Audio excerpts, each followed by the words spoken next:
Mhm.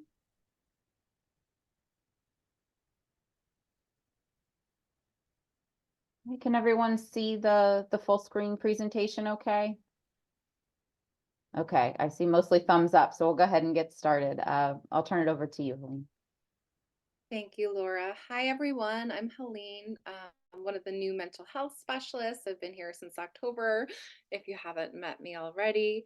Today, we're going to talk about behavior. And this is basically a behavior 101 introduction to behavior, so that you can get more of a handle on what's going on. Of course, we wouldn't expect you by learning here what the function of behavior is on your own. You could come to us as a mental health team for that. We wanted to give you some insight into behavior. Okay, so what is behavior? Well, behavior is something we see, right? It's something we observe. It can be measured. Often what we find is behavior is a form of communication, especially in young children who might not have the language skills developed yet. So, for instance, when a child is acting out, this behavior is telling you something.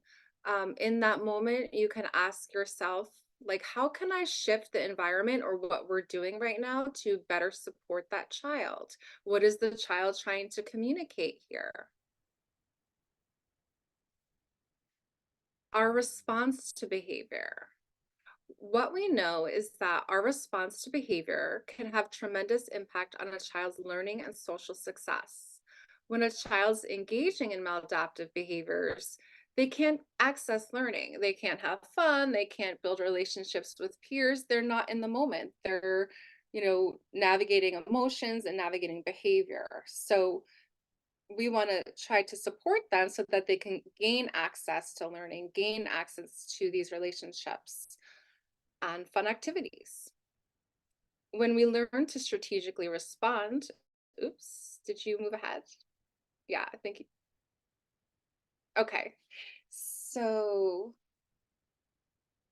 when you learn to strategically respond to maladaptive behavior, we can minimize this time and hopefully reduce challenging behavior while teaching skills to support the child in coping.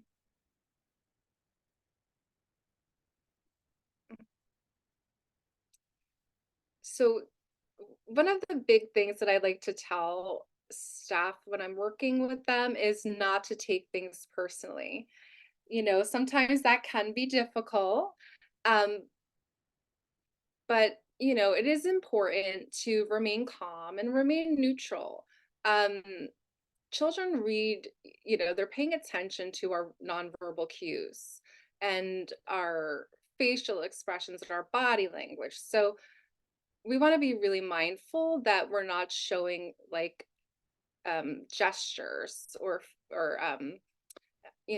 our tone is showing that we're taking things personally. So when a child's dysregulated or engaging in that maladaptive behavior, we want to remain really calm and neutral. And we don't want to overreact by giving too much attention to unwanted behavior. Um, by doing so, by overreacting to unwanted behavior, we can accidentally be giving attention to that. Attention can be positive. It could also, they could also enjoy negative attention, so we have to be mindful. It's not the time to go into corrective feedback, but an opportunity to connect with the child and offer nurturing support. So, you know, maybe they didn't do things that they were supposed to do, but if they're having a tantrum or there's the situation is escalated, really the focus should be in calming the child down, getting them to engage in a simple task, um, rather than continue to discuss what they did wrong. We want to help them move on, and we can teach at a later time. So we want to avoid power struggles and the need to be right. That comes into not taking things personally. And focus on being a model of supportive calmness.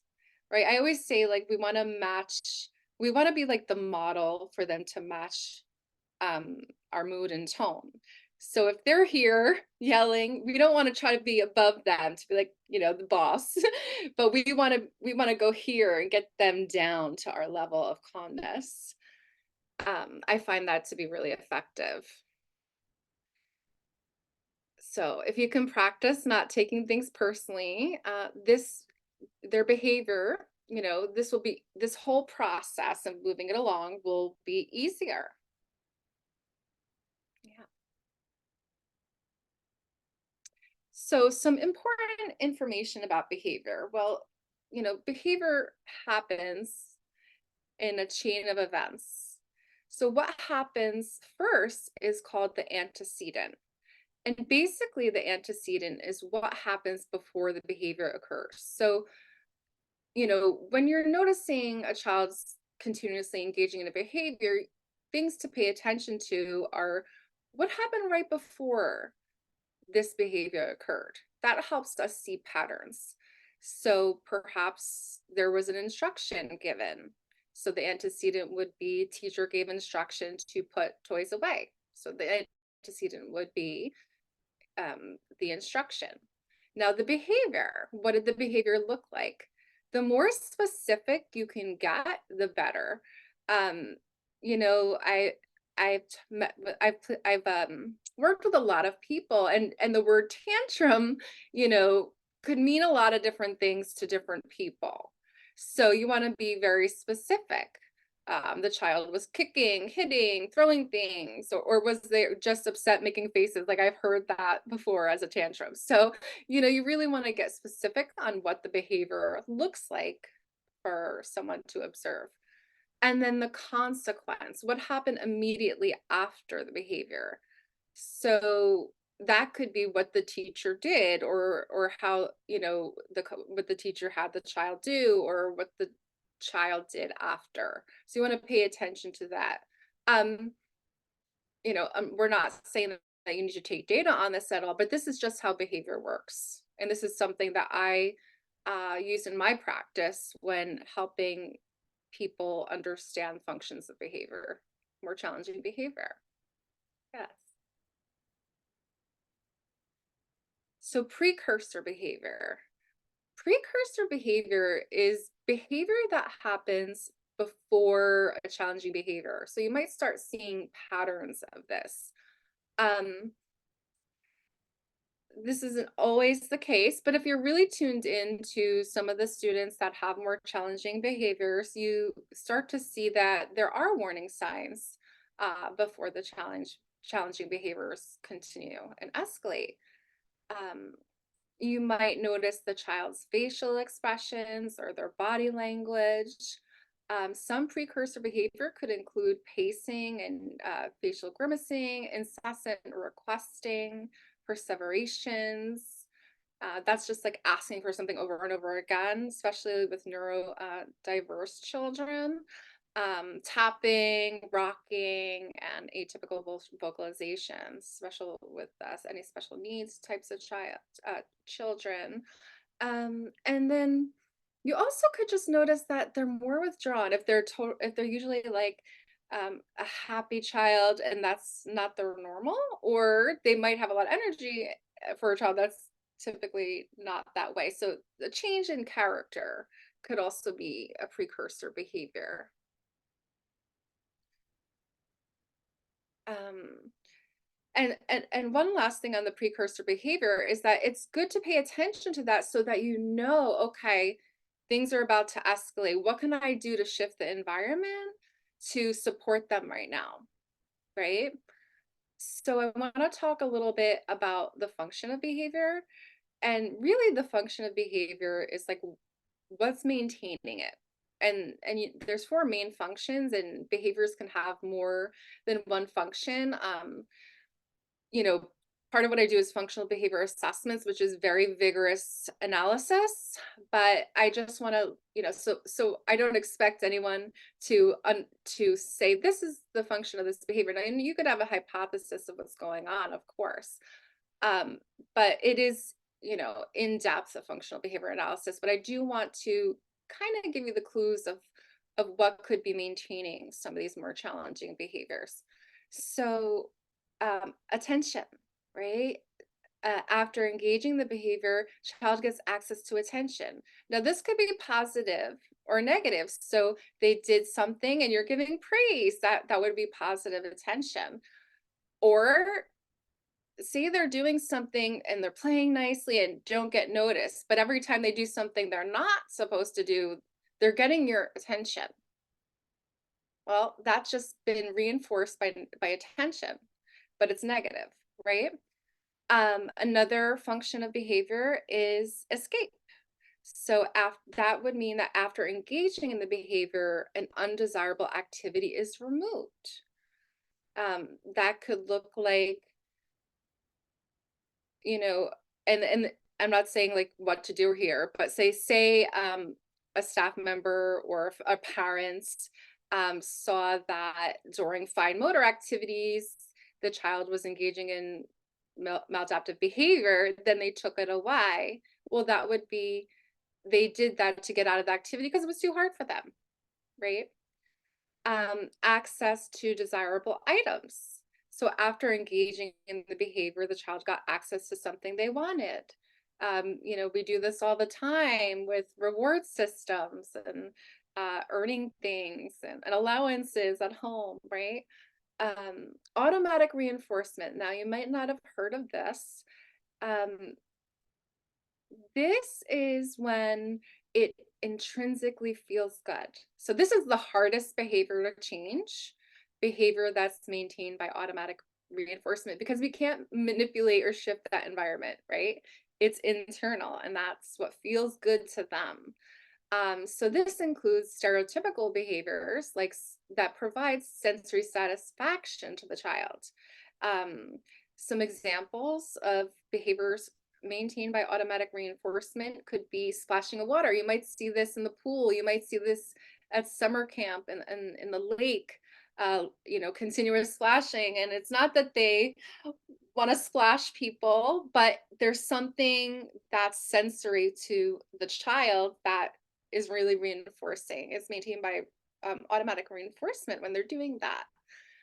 Also, repetitive sounds, repetitive body movements, and these are all sensory things. It could even be turning on the lights off and on because that the visual. So that's the automatic reinforcement, and they can have multiple functions: first, primary, and secondary. Yeah.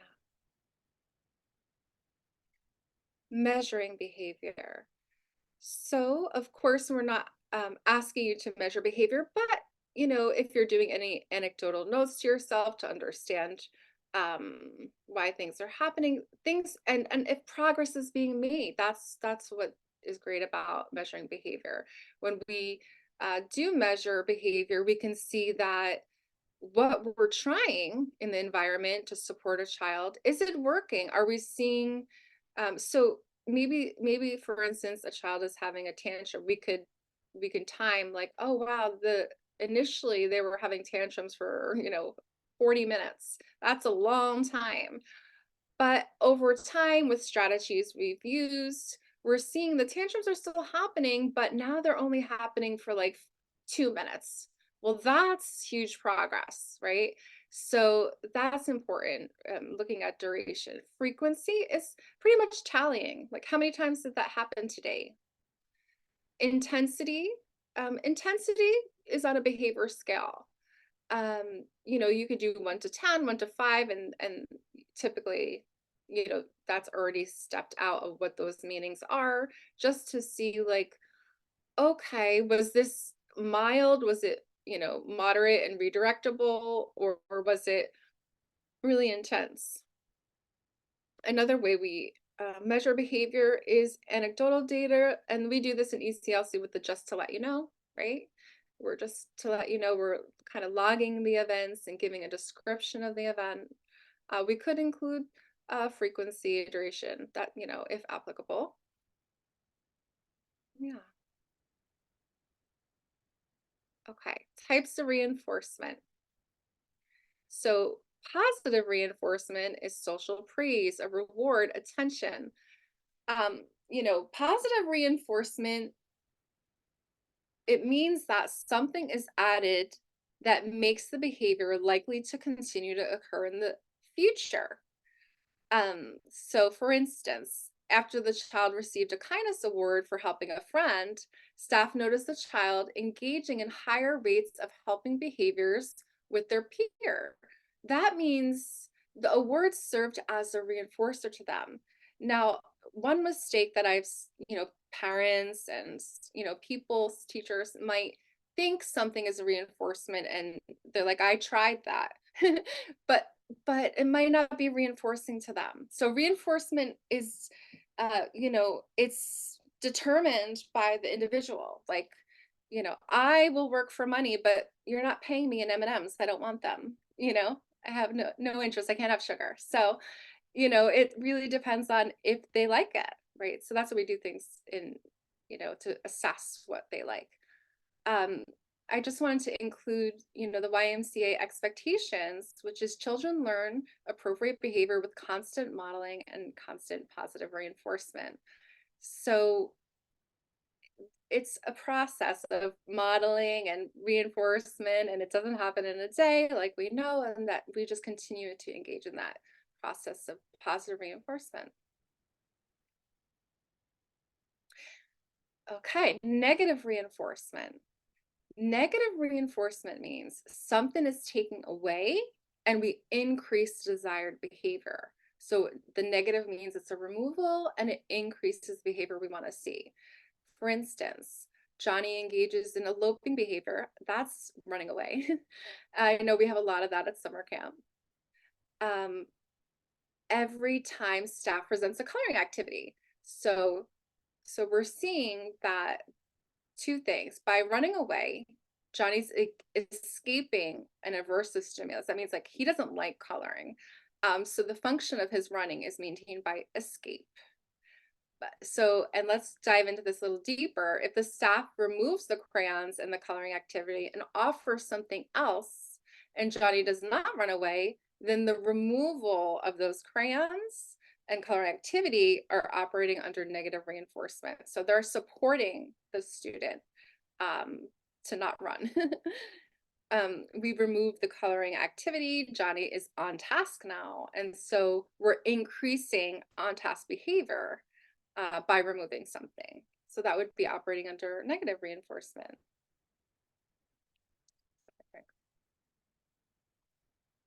Planned ignoring. What is planned ignoring?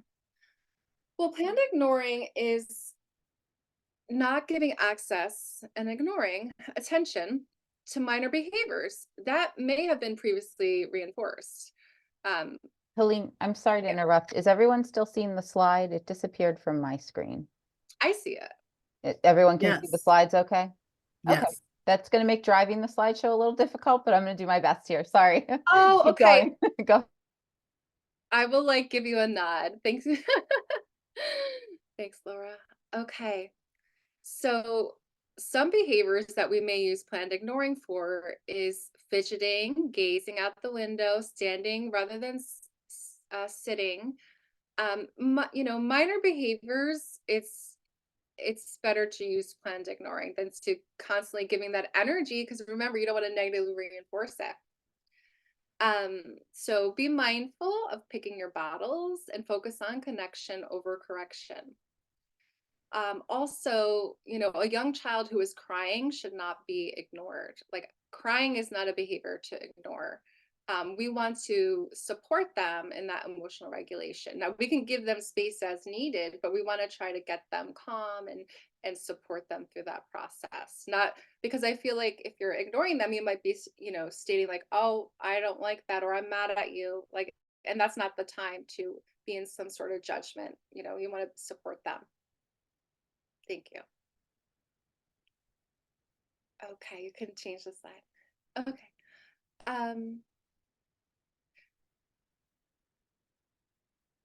Okay, planned ignoring is a strategy. Did you do this one? Yeah. Did it change? It didn't change. Now it's Okay. blank. Okay, let me stop sharing and try resharing and see if we can fix whatever's happening here.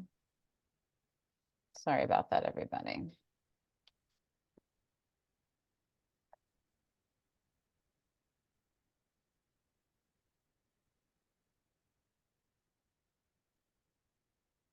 Mhm. Yeah, so number 12. Okay, so we can all see it now? Yeah. Great. Okay, extinction. Extinction is when a behavior that was previously reinforced is no longer reinforced, which results in the decreased behavior. So perhaps a child was getting attention for doing a maladaptive behavior, and then now we're using planned ignoring, right? We're not going to give it the attention. That would be the process of extinction. So what is likely to happen when we or behavior that was previously reinforced, we do see an extinction burst. So I'll give you the example. Say a child is screaming and staff used to give a lot of attention, go over there. Oh, you can't do that. You're disrupting everybody. You know, blah, blah, blah, blah, blah. That's all access to your energy and your focus. And then we start to see, okay, they're screaming. We're going to act like we don't hear it. That's the plan. And all of a sudden they're like, nobody's looking at me. Okay. And for a while they might start getting louder, right? And that would be the extinction bursts. And doing it more often, like, wait, you used to respond to me. Why aren't you responding to me? But what we know, through research is that it might get a little worse for a short period of time, but then they will realize that's no longer working and that's no longer a desirable method to get access to your attention. And then, you also want to do some teaching at the same time. Like you can teach them how to get access to your attention, right? Find other ways. Excuse me, Miss, Helene. Teach them other ways. Raise their hands, right? That can get you access to attention. So, modeling and teaching other replacement behaviors is also important. Relationship building. This is, very important. Um, Children trust us and parents trust us with, the loves of their lives and to take care of them. So it's really important to focus on relationships um, and make the focus the relationship rather than their behaviors. Um, get to know what they like, get to know what they don't like, establish that supportive connection. And when you have that foundational relationship built, when a child is experiencing a challenge, a, a staff member who has that connection will be more effective in supporting the child through that behavior and creating positive change. So supporting dysregulated youth. If a child is acting out or is dysregulated, how should we respond? We want to emotionally connect before giving corrective feedback. Leave that for another time. Respond with empathy and emotional consistency. So we want to be calm, but have clear boundaries. Speak to them slowly and calmly, and then give them space and time to calm down and get calm. Um, you know, it could be you want to watch not to take things personally in that moment and not to show you're disappointed and angry. And so it's really a process together. It's not just the child. It is us. It is how we're responding to the children that creates positive dynamics and change. So behavior shaping. Behavior shaping is how we can systematically change and support behavior. So positive praise.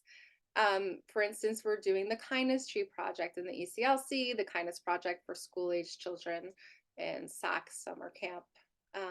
So what we're reinforcing is the 4 core values of being caring, honest, and responsible and respectful. So catching a child in the moment doing something that exhibits those values is shaping their behavior to continue to do so.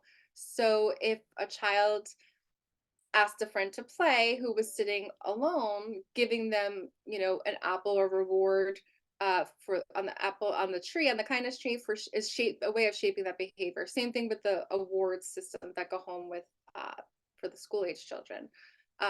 So we're reinforcing this value that we're trying to teach them, the core value. So we can do that throughout the day. Like, oh, I really like how you are doing your work and sitting nicely at the table. Like you can constantly give positive behavior specific feedback. Really goes a long way to help children understand what you like that they're doing.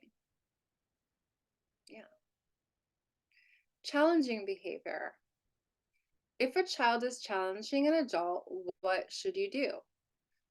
We don't want to engage in a power struggle. We want to ignore the challenge, but not the child. Give a calm, rational response. Repeat the direction and walk away or step back. We can give controlled choices.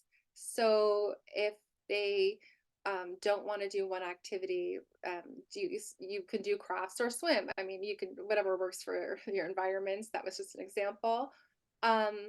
We want to, and then they feel Yeah. like they What? have a little control. I'm hearing somebody. And especially with children that struggle with control, giving choices is a really good method. You want to avoid threats or sarcasm and set limits. You could use words like first, then to help children know when preferred activities are coming, or when then statements. Some younger children or children with neurodiversity could benefit from visual cues. That's like permanent and a reminder because they might not remember what you said first then. So having the visual there can be supportive. Um, and then identifying ways to redirect or engage the child and praise them. Um, because when you're getting into the power struggle or like I'm the boss kind of interaction, that's going to get you into the power struggle. It could, and that's not what we want. We want to gain connection. Yeah. Avoiding punishment. So I did talk about the two forms of reinforcement, and I want to add there are two types of punishment. First, I'll tell you what they are, and then we'll discuss a little bit more about policy. So positive punishment. Something is added that makes a behavior less likely to occur in the future.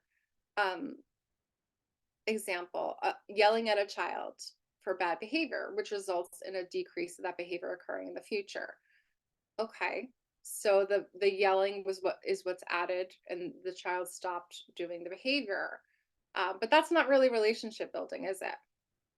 No one's really connected with someone yelling at them. Negative punishment.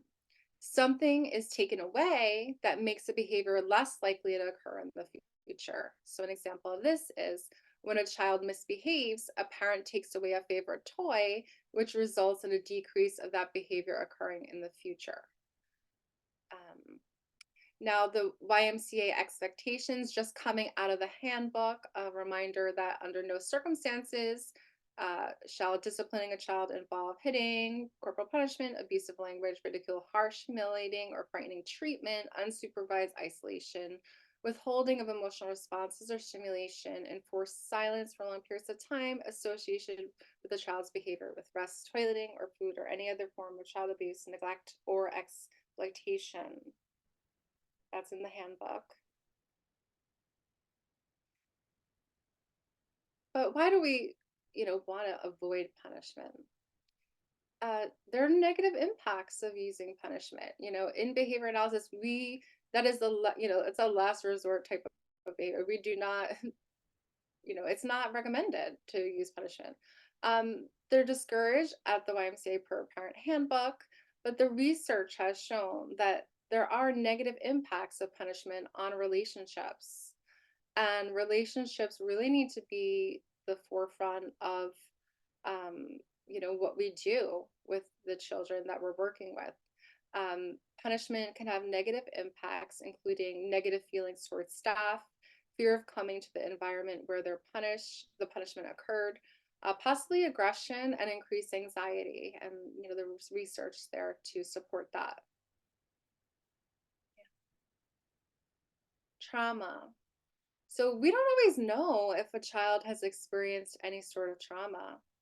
Um, Children who've experienced trauma may respond by some adaptive behaviors like freezing. That could look like not engaging, appearing shut down, hiding under tables, fighting, being argumentative or physically aggressive, fawning behaviors. This is overly people pleasing, overly prioritizing others' needs over themselves, and flight, which could be running away, avoidant behavior, isolation.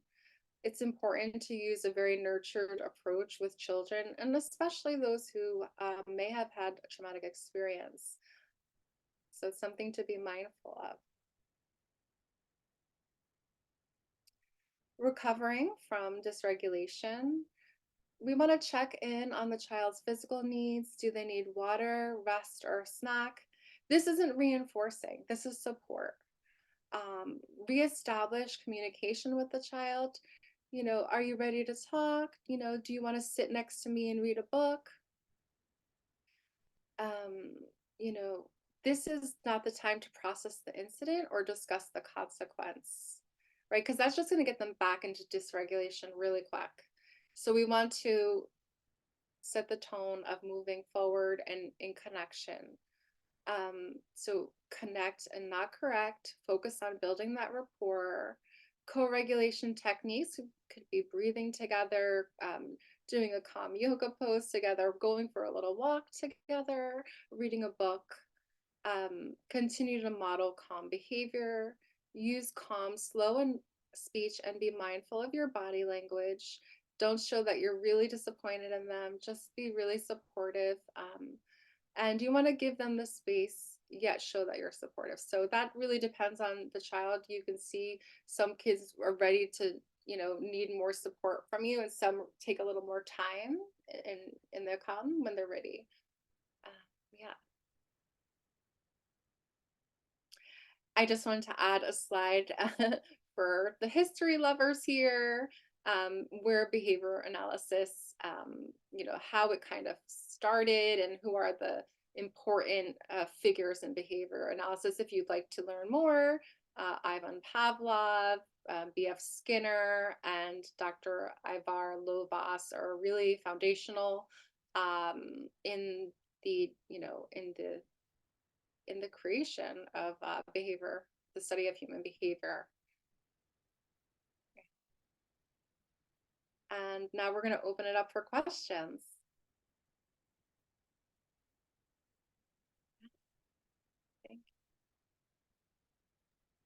Any questions? I don't know. You can either just come off mic or raise your hand. I guess, would you be willing to just share these slides with us? Yes, this is being recorded and we have a YouTube channel that it will be posted on, and you can share it with your staff that way. Yeah, Matt, I'll send an email to everybody who was on the meeting invite afterward, and you can feel free to distribute as far and wide as is helpful. Would you be able and are interested in potentially doing some version of this for camp staff? Yes, absolutely. Yeah, that's a great idea. So I can definitely do that. I could even present this, or I could do something geared towards campers, for sure. I know Jennifer and I've already talked about it, but I think the understanding this like aspect of it, I think also helps the staff understand, if that makes sense. 100%. Yes, I would love to do that. So I can definitely do that. Yeah. Thank you.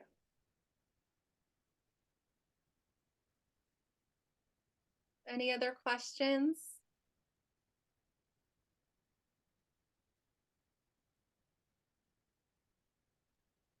For those that might be shy, I mean, I know that's no one at the Y, but we're available, you know, via email or phone anytime. If something comes up and you're not sure how to apply this to a situation, you know, we can work with you through those more individual type types of things that pop up. Absolutely. Well, thank you, everyone. Thanks for coming in for the Lunch and Learn. Yeah. Okay. Great. Thanks, Thank everyone. you. Enjoy the rest of your day. Bye, everyone. Bye. Thank you.